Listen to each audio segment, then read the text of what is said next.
So you want a drop-down list that hides used items. So I'm going to put my drop-down list in column C, and as I select the different names, I want those names to be hidden in the drop-down list. So for example, if I type Bob here, I don't want Bob to appear in the drop-down list in any of these cells. So I'm going to start over here with the COUNTIF function. And this formula needs to count how many times in this range, the range of cells that I'm going to have the drop-down list in, these names appear. So if I close the bracket and press enter, you can see it tells me very clearly that Bob appears once. Now essentially, in my drop-down list, I only want the names that have a count of 0. So a name that hasn't been used. So I need to write a test that says this result, the COUNTIF result, equals 0.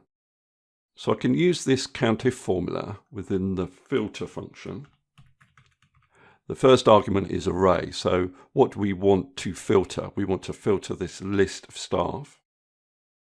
And the criteria for the filter is returned by this COUNTIF function. So only names that don't appear in this column.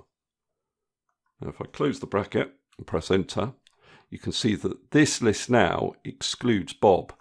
If I was to type Boris in here, it would exclude Boris. So how do I get the drop-down lists? Well, I would select all these cells. I'd go to the Data tab on my ribbon. In the Data Tools group, I go to the Data Validation button, Allow List, Source, and all I need to do is click in that first cell that I wrote the formula in, and then enter the hash symbol. And that will refer to the spilled array of results, which our filter function gives us.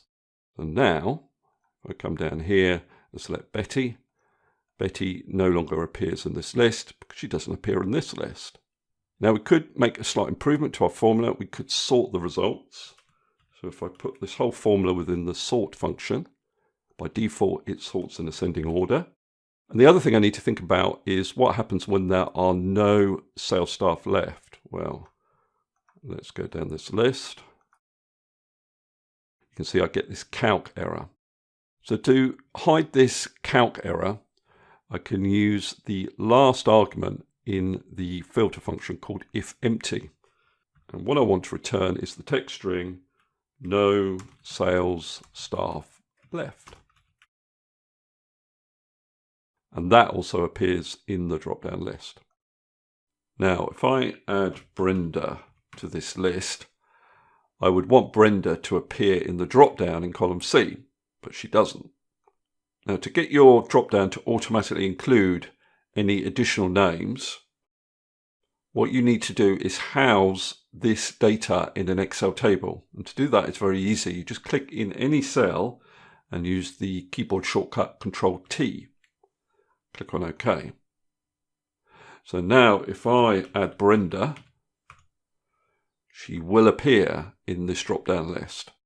Now once you set this up, you could hide these columns, and this will still work. Or you could put these two columns on a separate sheet, and all the functionality will still work for you. Okay, that's all I wanted to cover in this particular video. Hopefully that's useful. If it is, please give me a thumbs up and subscribe, and I'll see you next video.